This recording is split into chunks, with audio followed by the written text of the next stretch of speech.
Hi, my name is Karen Holmes. I'm the founder and director of the World Peace Organization for the One World Government. Today I wanted to do a remake of the last video that I did, and I wanted to address the first pedal, the first loop of the creation of the international government. Basically, taking it as a rationale for where we are right now. The events that are going on in the world, where we are in the world right now with Russia and the collapse of the United Nations, the collapse of NATO possibly, the collapse of the existing structure because it isn't working right now, we have to come up with an idea of what will work. And the plan for the international government is one of the alternatives for being established. So what I wanted to do is I wanted to go around the loop based on the idea of a flower, the head of a flower, and each of the petals based on the principles of the cooperation of nature. On kind of like bringing together nature and bringing together the planning process, going around in a circle. And how each of the ideas overlaps with the next one, and it triggers the creation of the next one as we go around the circle. Because that's important as we're going around the planning circle, to understand that they're not separate steps. They evolve as we go around this loop. Like we're going around the outside of the loop, and that triggers us to go around the next idea and the next one. And as we go around, it's a logical progression. It's not something that is a separate idea that we have to work on and we're going to force it into our own agenda. It's a natural progression. So the first loop is the idea. Let's say we can consider that to be like taking a step backwards from the plan.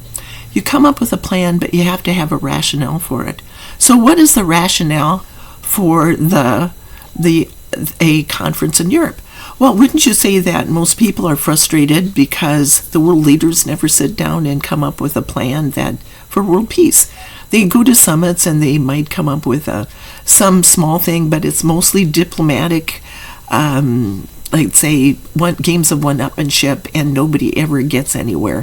We have turned, as humans, as people of the country, whatever country, we've turned responsibility for leadership over to our government, and we may not have a voice in our government. We may not have any kind of recourse to change what's unfair. Even in a democracy like the United States, where we are now, there's voter suppression laws that are being talked about, where they're cutting people out of having a voice in their government. That's one of our unalienable rights. So the conference in Europe is not an idea of the trickle down that never ever reaches the people, but it's a trickle up idea where the people are assuming responsibility for the power again, and we're taking back our power, and then we are going to host this international conference where the world leaders and the delegations will sit down together and they're going to talk about it. So today I wanted to talk about let's say the 4 goals of it. Who's invited? This information can be found, if you're in a hurry, it can be found on I'll put the link down below and it'll talk about it. But okay, so who's invited? Okay. Is this a trickle-down idea where, let's say the idea for the international government has been introduced and the world leaders are aware of the plan, and now they're going, okay, do I want to be part of this? How do I control it? I don't want to be part of it. I'm going to leave you out, and so who's invited? Basically, all the countries are invited. It's sometimes kind of hard to get if a country doesn't have diplomatic relationships, but it's not up to my organization. It's not up to me and my organization to introduce the invitations. That has been set aside. So if somebody tries to stop me, that has been set aside for somebody else to handle. So I'm not going to issue an invitation. I'm not going to say, hey, I'm inviting you to this big party that we're going to have, a month-long party in Europe, where we're going to discuss certain things. No, it's going to be a separate invitation that goes out, and it's going to go to certain people. The people, as it goes out, it'll go to certain people within the country, and then those people will decide whether that it goes to the government when. And on a certain day, all the invitations that go out, it's not up to us to decide when the invitation go out, but a certain day is going to be set aside, and where the people, the world leaders, have to sit down and decide whether or not they are going to participate in this. So don't expect this to be a trickle-down idea. It is a trickle-up idea, and it's not going to come from me and my organization inviting people to come in, because no, that won't work. It's going to come, the invitations are going to come from certain people within. Now, if I am going to amend the U.S. Constitution, every one of the invitations has to be the same, or not invitations, but the petitions, or the petitioning the state to do it. So if you're going to petition to have an Article 5 convention, all the invitations, all the petitions have to be the same. Otherwise, how many different petitions are there? It has to be like a controlled idea. Okay, that it's going to be when the state legislatures decide to petition Congress, then the states are going, and then we have to ratify in each of the states. So it's like we're going to our own states, and then that will petition that. Okay, so in a way it'll be like that. The invitation has to be the same all the way through. Otherwise, if it's different, then basically that country is not being invited. Okay, so then the world leaders have to decide whether they're going to do it, and then the instructions. So on one day, the entire world is going to be sitting and watching to see which nations, which governments are going to come, which ones are going to promise to follow through on this idea. So it's a trickle-up idea. It's not a trickle-down. Our organization, when this is how it's going to play out. As they do that, they're going to know that the invitation is the same, and then everybody's going to be watching to see what the count is, how many of them are going to come. At the meeting, we're going to decide, at the conference, we're going to decide what to do about the countries that decide not to come. What happens? How is this group of people going to discuss it? Now, our organization has absolutely no power. We have no power, but what we can do is we are going to have, over this month-long period, we're going to have in the morning, we're going to start out with an idea, a discussion, let's say a 15-20 minute lecture, and everybody will come. All the delegates will come, and then they will listen to this lecture. They're all together. They'll listen to this lecture, and then after the lecture is over, they'll break apart, and then they'll discuss only that topic. And one of the first lectures, what to do with the people who decide not to come. What to do with the nations that decide not to come? How do they petition to come in if they're not part of this original discussion? Okay, so it's not up to us to decide that. It's up to the people, the delegates who come there. Then what will happen is that as they go off, they'll join the discussion, but then they'll break apart into the different ideas of the different segments of it, which is the branches and the departments. Okay, there's 3 branches of the international government. Just like in the U.S. Constitution, it's based on the Constitution. There is the executive branch, or the legislative branch first, and the legislative branch is has the House of Representatives and the Senate. The House of Representatives will address the will of the people, and the Senate, International Senate, will address the rights of the people. So now things, the way our founding fathers did that, set it up is because it doesn't matter how big a country is or how many people went for the rights, but for the whether or not something is something they want to do, then that's based on population. So you can have, we're going to be dealing with the branches. The legislative branch will have, imagine California and Rhode Island, or New York and Rhode Island being very populated, or very, very small population, or Nevada. There's the Montana and Nevada have very few people in them, but they're very large states, and then everybody has 2 senators. So we have to decide about that. They have to decide about that. We're going to be talking about that, how they decide. The people, then they're going to, so the branches and the departments. Okay, so when the people who come to the delegations are going to have 4 groups of people. There's going to be the people who are going to be watchdogs, and those are the people who gave them the invitation. Average people who gave them they're going to be invited, and they're going to be watchdogs. They're going to be watching to see what they're doing.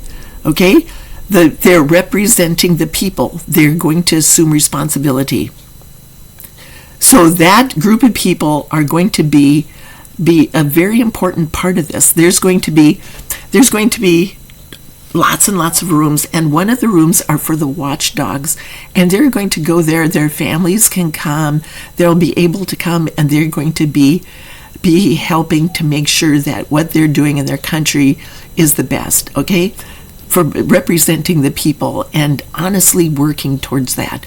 Okay, so they're watching. The second group are going to be the people who are helping with setting up the branches, the legislative, the executive, and the judicial branches, and the departments. Okay, the next one is going to be, and they're going to be part of the branches, and then the departments, and then there's 11 departments. So that when they divide up like that, then the next group, I'm saying this wrong, it's the people into the invitation, the branches, the departments, and then the cultural events. So the 11 departments are going to be made up of average people from their own fields. Okay? They'll help to set up the departments, and these people will advise this group. And then this group will be the cultural events. So in the morning, we'll have every day we'll have the lecture, and then we're going to have the discussion. Then people will be able to go off for a while, and then in the afternoon there will be a cultural event from one of the countries. Will do the cultural event. Now the first cultural event has been established, and that is a play. It's a play. It's the You Will See play, and it's going to be it will decide. It will demonstrate to the world's leaders something. It's a new Shakespeare play. It's one of our projects. Shakespeare is coming back, and he's going to. I'm channeling. I've already channeled the introduction and the first act of it.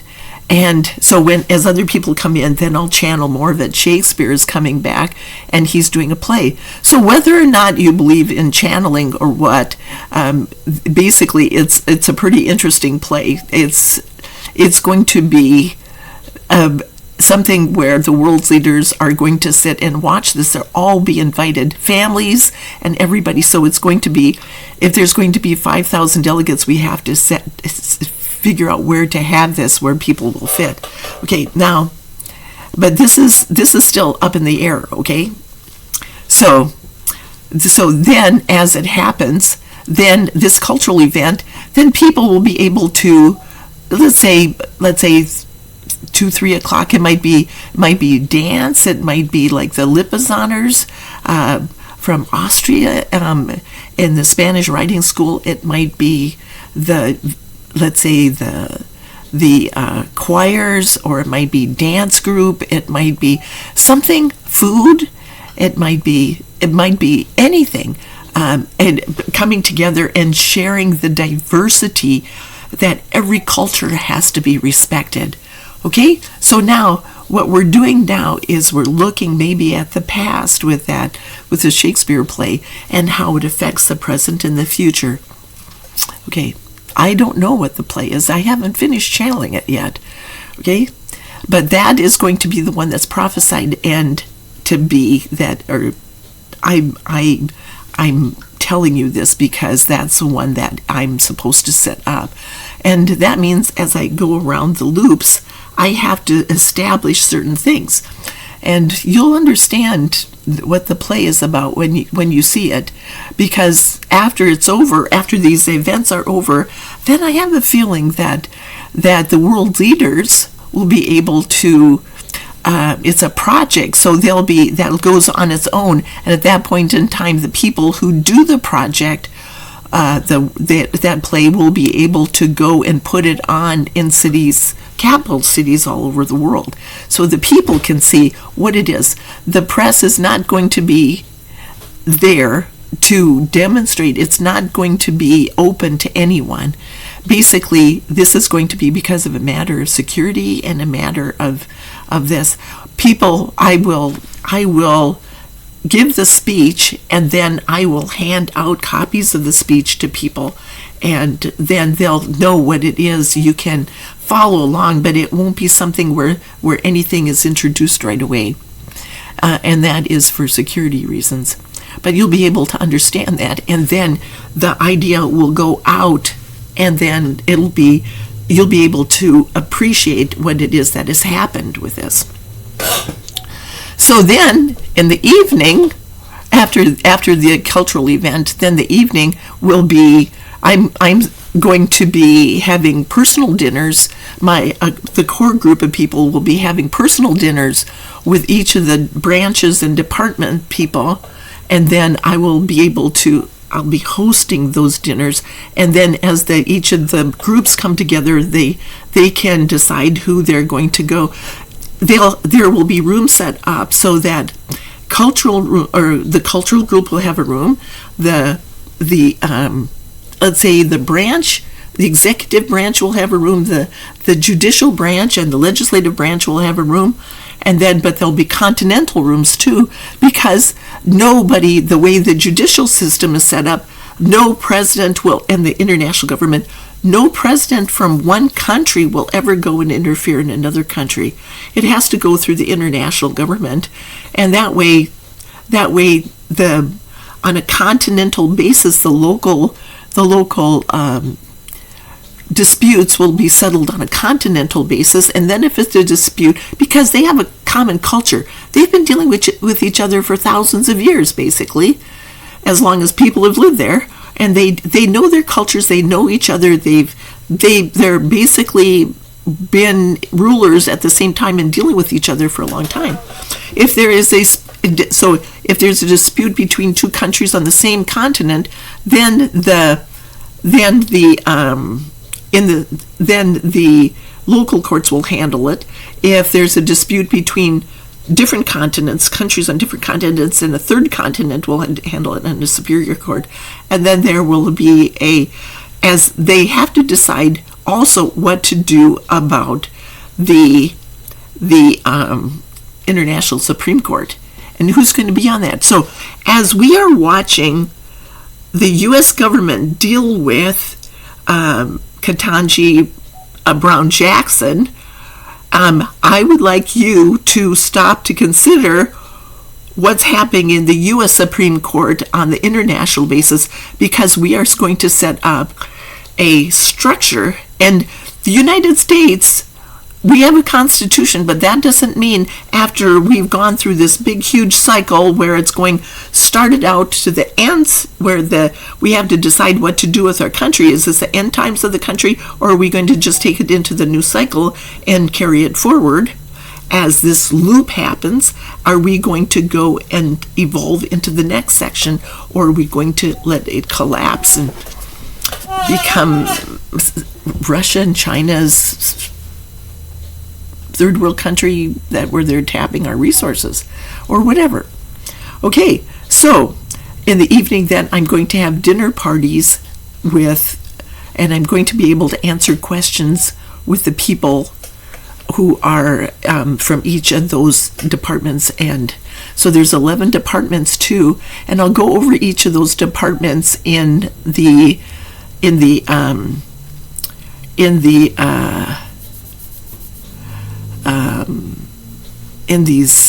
loop ideas, and I'll do them separately and how they fit together, because they will function as advisors to the government, and all the world leaders. So if there is, let's say, an outbreak of a pandemic, an outbreak of a virus, a novel new virus, okay, and they jump on it, then they will advise, the experts will advise on it from every country, and they will go and they'll be autonomous, and they will go and they will advise the international government on how to handle what's going on, so that the international government does not decide about vaccinations and things like that.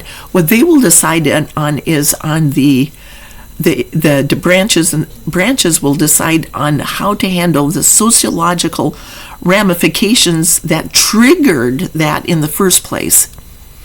See, all this, the mask mandate crisis that we're dealing with now, and all the protests and that, never had to happen, because the information about the pandemic was that there was a sociological trigger to that, like a mass event. And right now, it's endemic in our population. The experts are saying, well, we need to mask, and we had to do social distancing, and we have to do all this, and we have to do it. But but it affected the economy, and the economy now has dropped way down. So it's like a death spiral that dragged everybody down. The truth is, what we want to do is figure out how to spiral up. We want to function on a higher level by changing the problems that are causing the root cause of the problem. And that's pretty much what we want to do now, is look at all of these ideas. So the dinner parties will allow me to discuss this. I'm going to be one of the speakers, but there are going to be several other speakers that are going to come too, including one pretty remarkable one. And we have to get started on this, because we're all getting a lot older than we were 15 years ago when this first idea came out. Has it been 15 years? Well, the first one actually it was December of 1999 when I channeled a manual for the One World Government, and it talked about how to do all these things. So that brings me into the next topic. So it's been 22 years already since the idea first came out, and that's pretty much like this trigger has been, or this time period has been, where we had to decide that the existing structure didn't work. People had to be ready for this, and now people are going forward. So as people were trying to figure out how to keep the UN going, or how to wage war, or how to do all these things, those ideas had to reach the point where down and straight ahead were not working, like the pandemic. Okay, so now the goals that we have the first goal is to set up the parameters for subsequent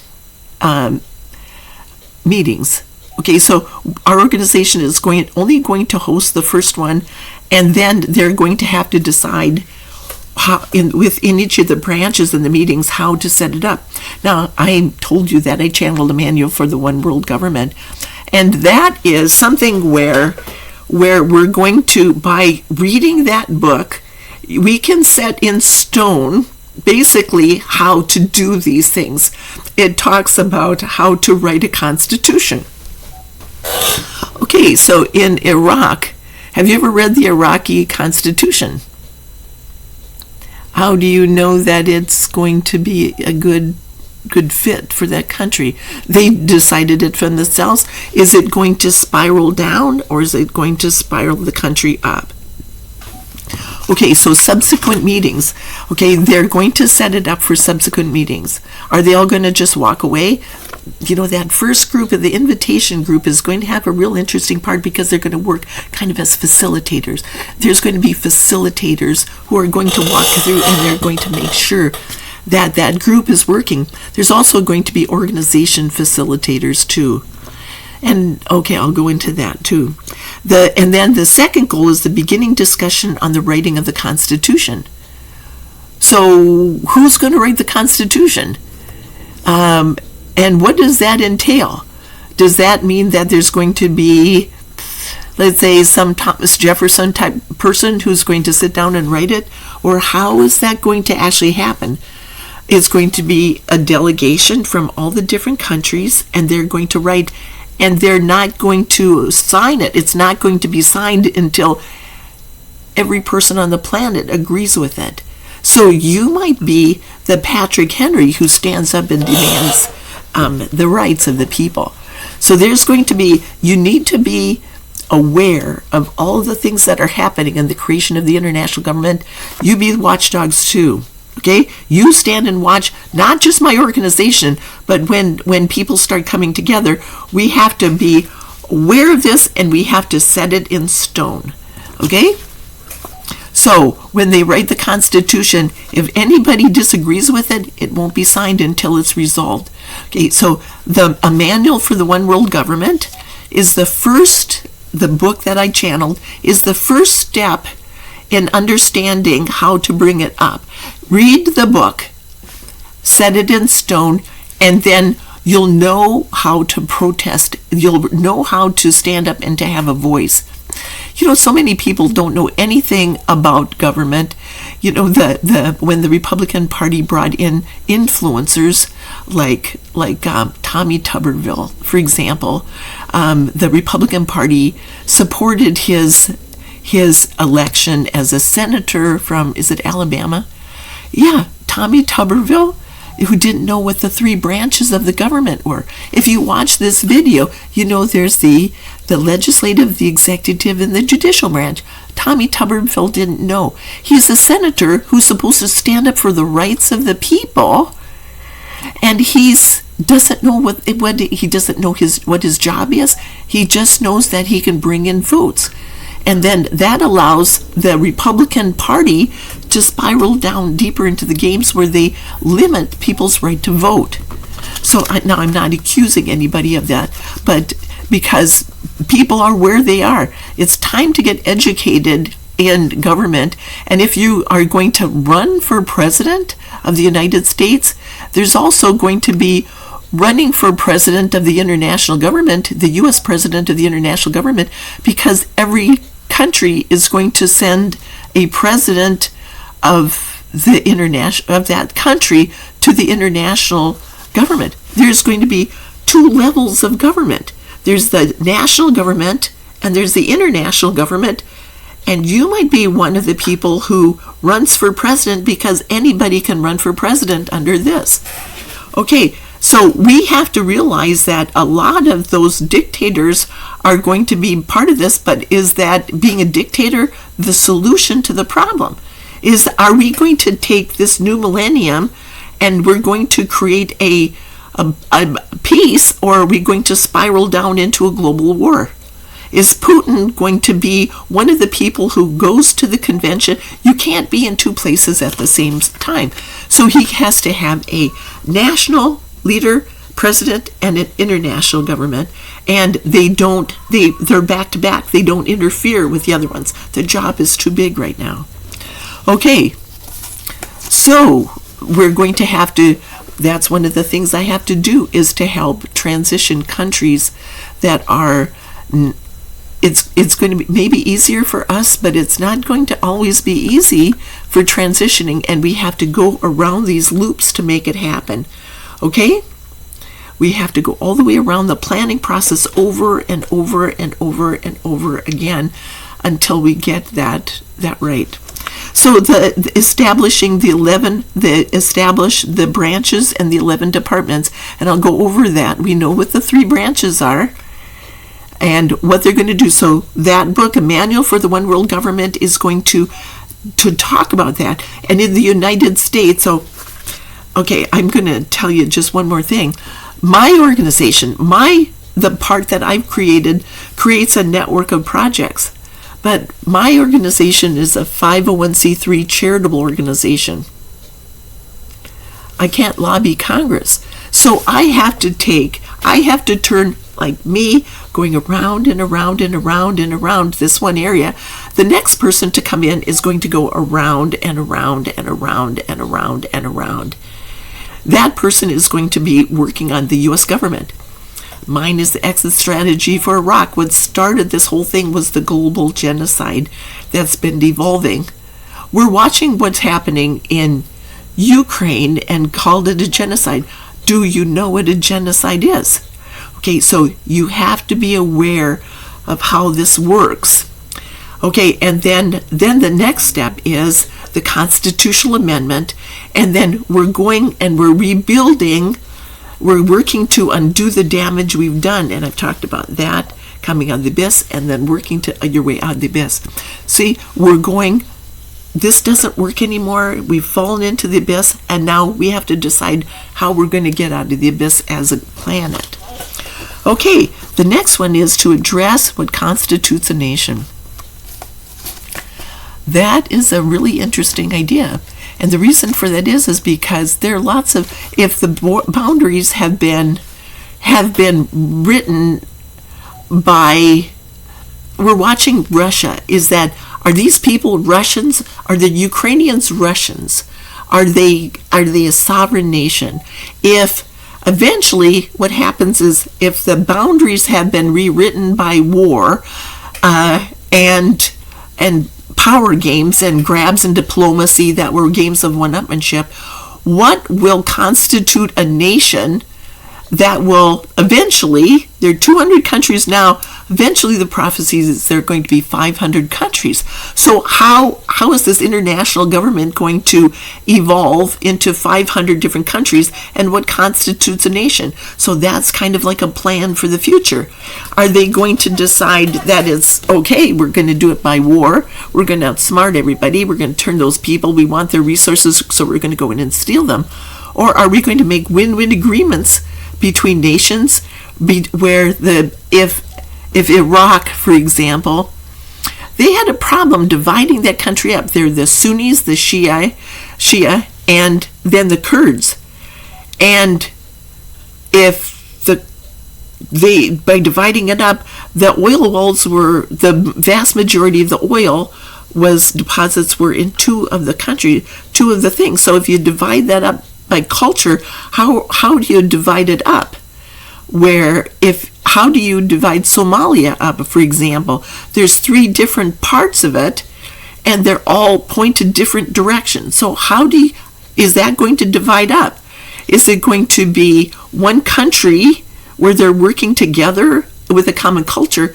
You see, all these things have to be worked out as we go around the loops and as we go around the planning process and roll forward to make it happen.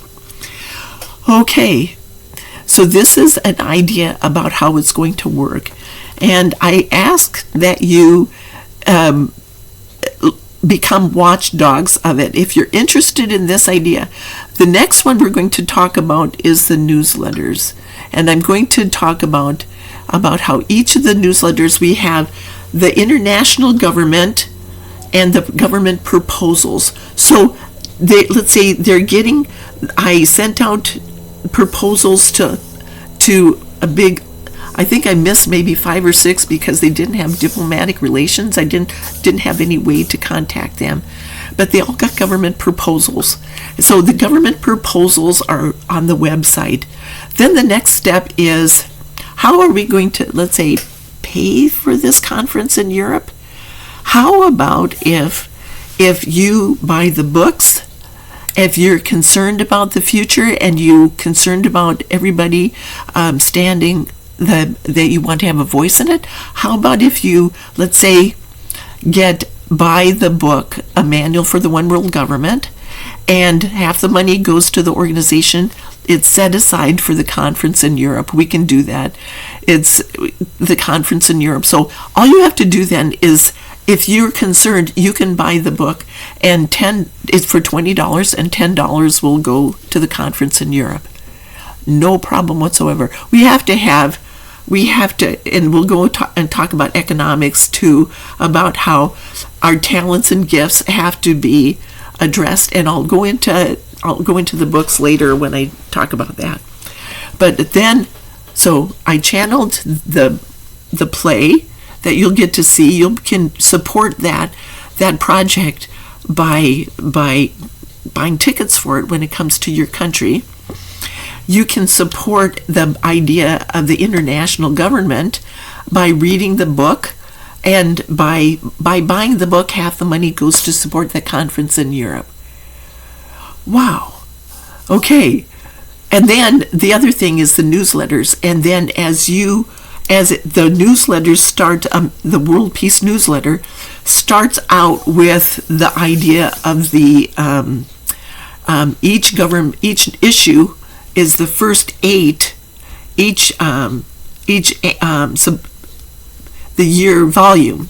The volume is the 8 or 9 proposals, 8 countries and 9 proposals basically that are going to be for that year. So that will take the government proposals, and it'll, like a pedal, it'll go into the newsletter idea, the publishing idea of it, the publishing the information that is for the exit strategy for Iraq, the newsletter set up. As we go around, then the next one will be, there's going to be, each of the projects will have a newsletter. People will be writing. You can support the projects by keeping informed, by being the watchdog. Then each time it goes around, then you'll be able to participate in it. You'll be able to know with a newsletter, you'll be able to look at. So I want to share an idea here now. Imagine that as this is going forward, it's going to be like an orchestra, and there's going to be, the first thing is going to be one instrument is going to play, and then the next one comes in, and then the next one comes in, the next one comes in, and suddenly it's a whole orchestra playing. So what will happen is they're all playing different things, but it's supposed to be harmonized, okay? If we have an event for the, let's say, Oxford and Stonehenge event, I'm going to be working on doing the exit strategy for Iraq, the Oxford and Stonehenge. I'm going to be working the publishing team, the Oxford and Stonehenge, and then as that goes up, then we reach and track our progress planning, which is on the website. By the time we get to that, then the U.S. government and the Iraq people will be there to be advocates. They're going to demonstrate how that proposal worked. Okay?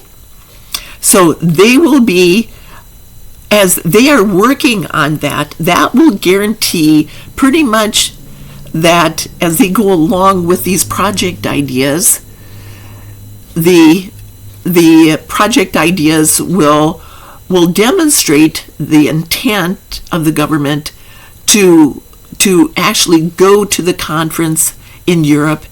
That's a last step, is the conference in Europe, where people are actually going to see, where they sit down together and make it happen.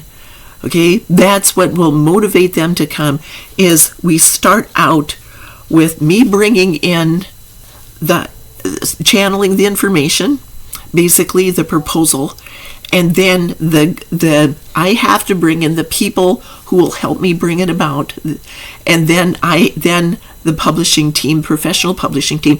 You can see that in the newsletters. It'll be something where you can look at it and you'll know why we're doing it. The newsletter will explain why we are doing that track our progress planning. And so the track our progress planning will carry us this way. The next step is the newsletters, where we're taking it to the people, and then that'll allow us to get the funding for it, the newsletters, and that'll also have ads for the books that will allow you to understand the principles, the application of the principles, and the planning steps associated with it. Okay, so now you have an idea about what's going on. I'm going to talk about that in the next video that I do on let's say the petals of this flower as it goes around. So each one is going to, let's say when a flower reaches the point as it's growing, it allows the flower next to it to grow too. This is the warehouse that I rent. I lease this warehouse. It's my shipping department for all the things right now. It's very small. I have to bring in people. It's like an initial idea to work with just the independent members of the organization. Outside my door, I have what I call my meadow. And my meadow is an empty lot, basically. But over the years, I've been here for many, many years. My family rented this space. I'm running low on storage, so I'm going to have to cut this short. And I'd like you to like, share, and subscribe. Thank you so much. Okay, like, share, and subscribe, but most of all, share.